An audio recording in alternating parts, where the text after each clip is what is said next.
Irmãos e irmãs, hoje vamos abordar uma passagem crucial das Escrituras que tem sido amplamente debatida e, muitas vezes, mal compreendida. Em Mateus 26, vemos Jesus no jardim do Getsêmani, em um momento de intensa angústia, orando ao Pai. Este momento revela muito sobre a natureza de Jesus e o propósito de seu sacrifício. Vamos juntos explorar o verdadeiro significado desse evento, especialmente à luz de Hebreus 5:10, para esclarecer algumas interpretações equivocadas e entender a profundidade do plano de Deus para a nossa redenção. Fiquem conosco até o final do vídeo, onde faremos uma oração especial para todos vocês. Vigiai e orai, para que não entreis em tentação. O espírito, na verdade, está pronto, mas a carne é débil. Retirando-se pela segunda vez, orou, dizendo: Pai meu, se este cálice não pode passar de mim, sem que eu o beba, faça a tua vontade. Nesta passagem do Evangelho de Mateus, Jesus está pedindo para o Pai, para que passe este cálice dele. Quando ele subiu para o monte orar, ele sabia que seria pego pelos judeus. As pessoas dizem que foram os romanos, mas foi um mandado dos judeus que Jesus fosse crucificado. Ele sabia que a hora estava chegando, então pediu para que o Pai, que passasse dele aquele cálice, para que não passasse pela morte, mas ele temeu a morte. As pessoas vêm dizendo: Ele pediu para o Pai para passar dele o cálice, mas o Pai não passou, o Pai fez com que ele passasse pela cruz. Mas Jesus não passou pela cruz.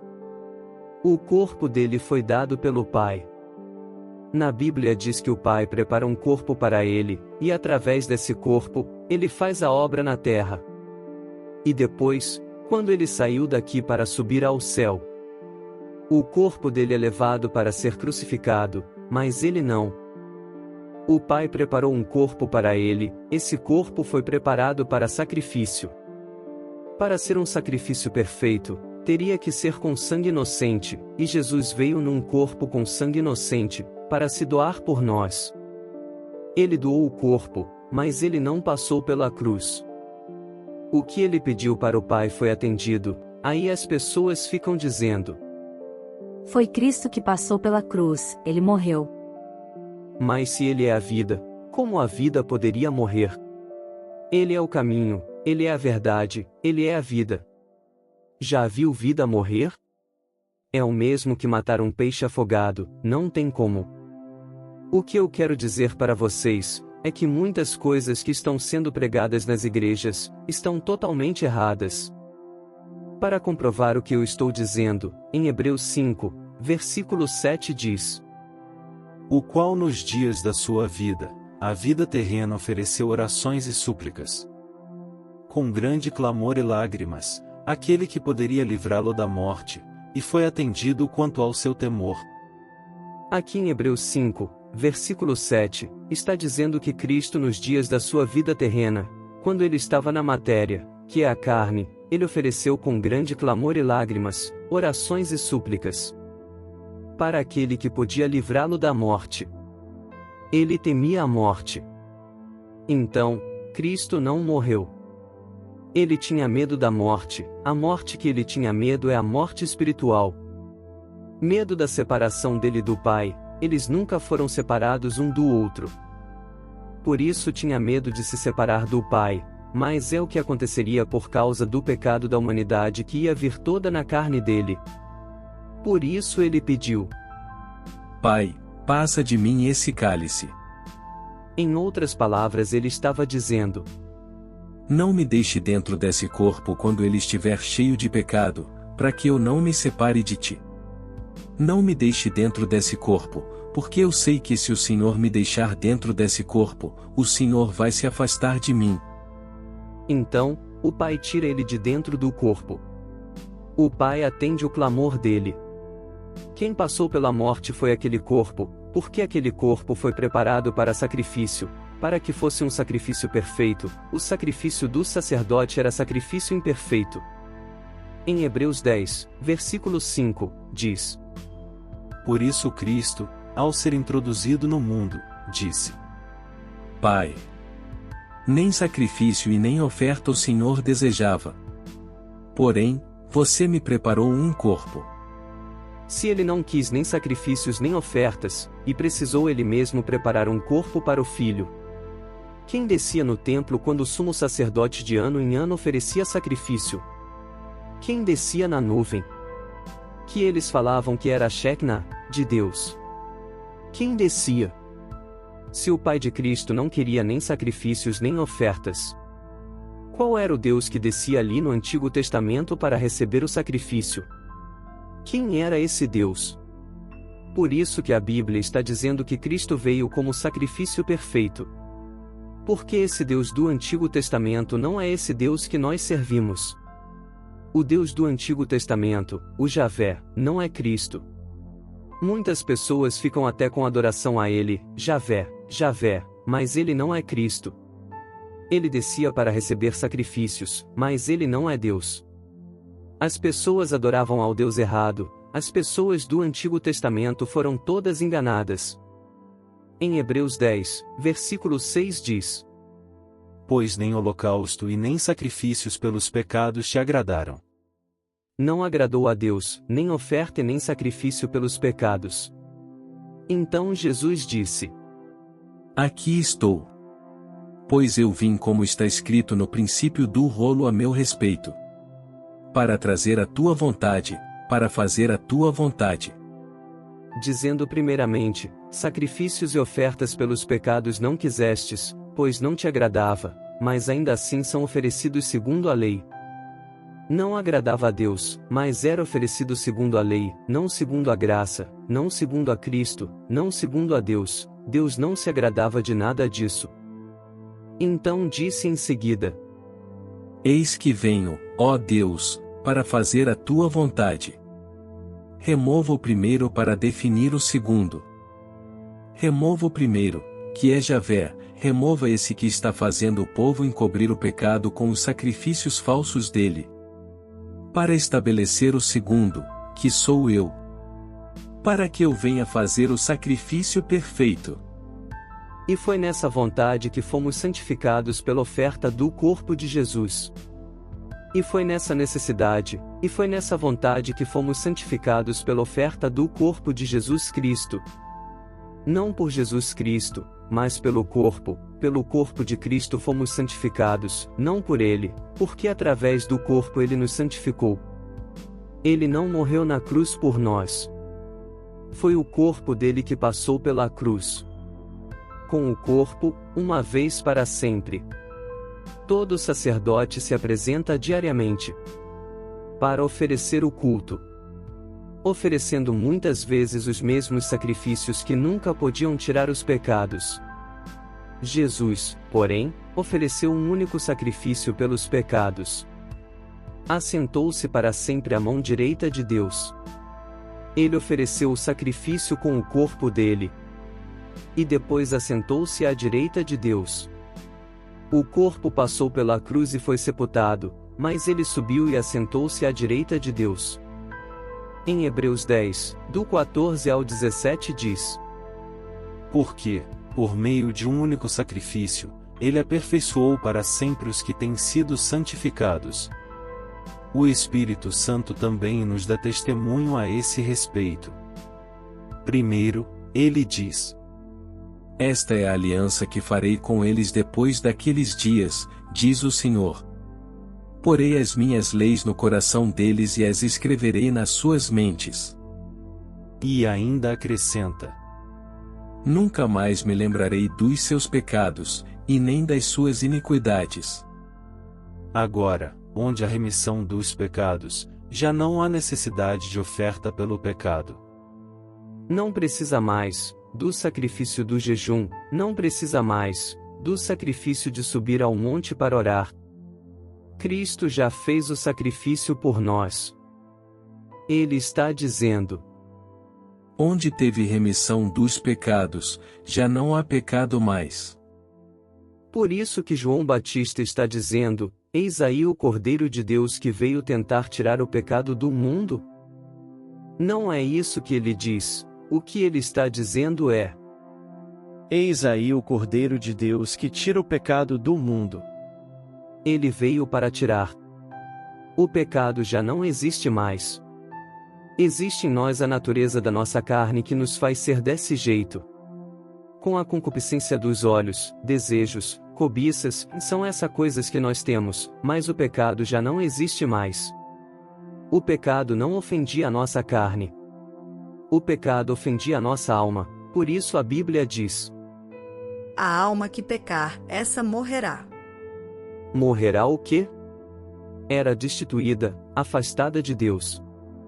Mas agora, por Jesus Cristo, somos filhos de Deus, não somos mais servos de Javé, mas somos filhos de Deus. Assim também está escrito em 1 Coríntios 15, versículo 45.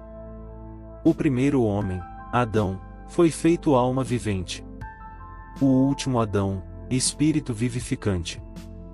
Quer dizer, o primeiro Adão, alma vivente, foi o Adão que estava no Éden. Então, a carne, a matéria, a alma vivente. E o segundo Adão, espírito vivificante, ele é espírito. O primeiro homem da terra é terreno. Quer dizer, o primeiro homem, matéria, é da terra. Ele é terreno. O segundo homem, que é o Senhor, é do céu. Qual o terreno, tais também os terrenos.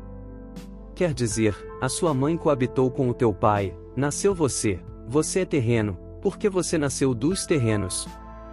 E qual o celestial, assim também é celestial. Quer dizer, a sua alma veio de Deus, ela é celestial porque Deus é celestial. E assim como trouxemos a imagem do terreno, a imagem do seu pai e sua mãe, você é parecido com o seu pai e com a sua mãe, com o seu tio e com a sua avó, você tem a imagem do terreno. Traremos também a imagem do celestial. Por isso que a nossa alma, ela é a imagem de Deus. Como as pessoas falam, você é a imagem de Deus. As pessoas acham que é a carne que é a imagem de Deus. Não. É a alma, a imagem de Deus. Mas isso digo, irmãos, que carne e sangue não pode herdar o reino de Deus, nem a corrupção, herdar a incorrupção. Não, carne e sangue não herdam o reino de Deus. Esqueçam a ideia de que quando Cristo descer nas nuvens de glória, vai sair as pessoas de dentro do túmulo e vão subir para o céu. Não existe isso aí. Carne e sangue não herdam o reino de Deus. Vamos receber de Deus um novo corpo, um corpo celestial. Por isso que lá em cima, vamos ter um novo nome.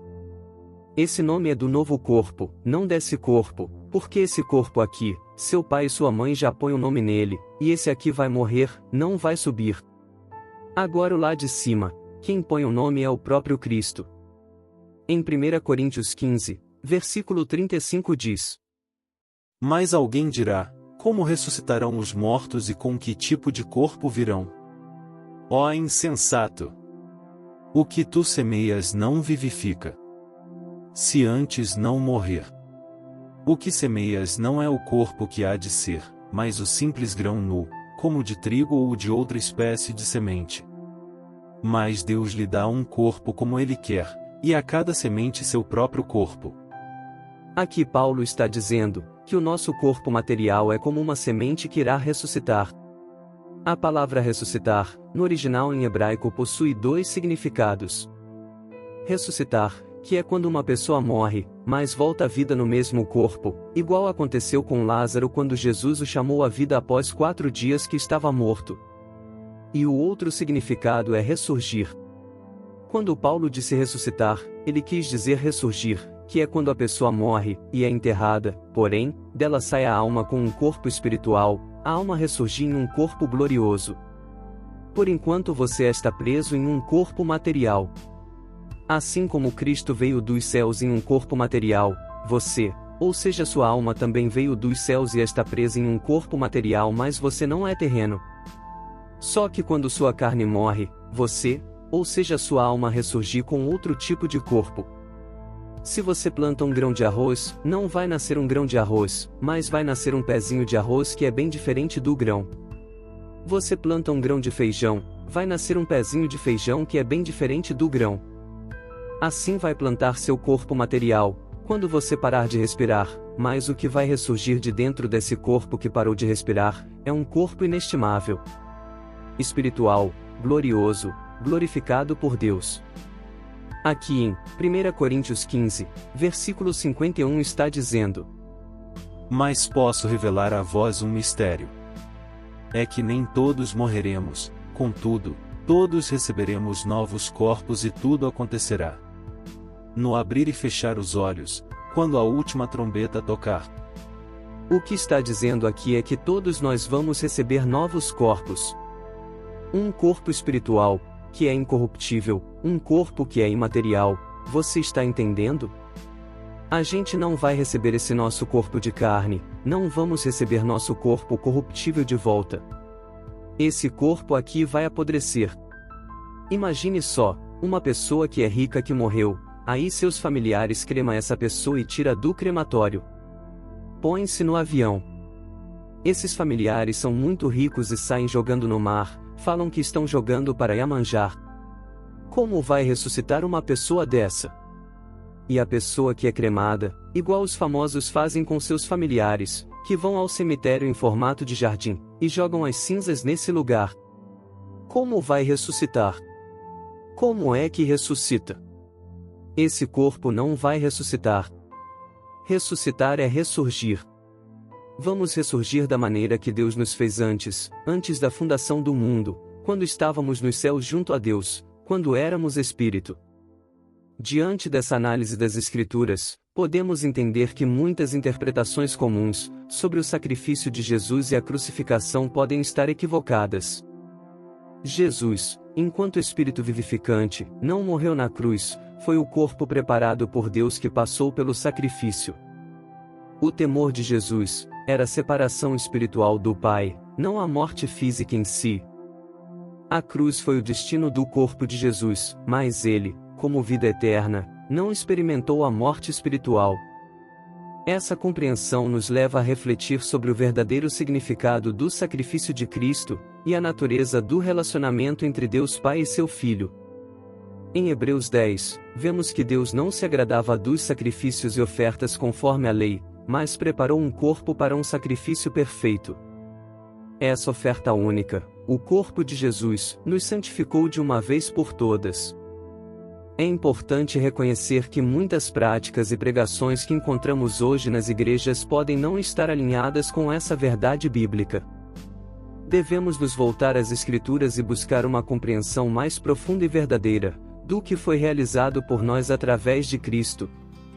Diante dessa revelação, somos chamados a viver em conformidade com a vontade de Deus, reconhecendo o sacrifício perfeito de Jesus e buscando uma comunhão íntima com Ele. Devemos abandonar as práticas antigas de sacrifícios e ofertas e abraçar a nova aliança, onde o amor e a graça de Deus são manifestados em nós. Se você foi tocado por essa mensagem, inscreva-se no nosso canal para mais estudos bíblicos e reflexões espirituais. Deixe seu comentário abaixo com suas opiniões e perguntas. Queremos ouvir o que você pensa e crescer juntos na fé. Ó Senhor Deus, essas pessoas que ouviram essa mensagem, essa palavra. Peço que eles possam vir a aprender a Tua palavra assim como ela é, fiel, santa e verdadeira. Palavra anunciada pelos anjos. Senhor, é uma palavra pregada da maneira certa. Senhor, eu peço a Ti, Senhor, venha abençoar a vida dessas pessoas, Papai. Venha, Senhor, abençoar as finanças, os empreendimentos deles, Papai, assim como a saúde também. Eu peço a Ti, ó Eterno, que o Senhor venha tirar toda doença, toda maldição, tudo que não Te pertence da vida dessas pessoas. Eu peço a Ti, Senhor. As pessoas que estiverem desempregadas, dê-lhe empregos, supra suas necessidades. Se estiver doente, Senhor Jesus, venha trazer a cura para essas pessoas. Senhor, eu as entrego em Suas mãos. Se estiverem em depressão, eu repreendo em Teu nome toda depressão, toda doença, tudo que não Te pertence, e que está na casa, e na vida dessas pessoas. E assim eu Te peço, Em nome de Jesus. Amém.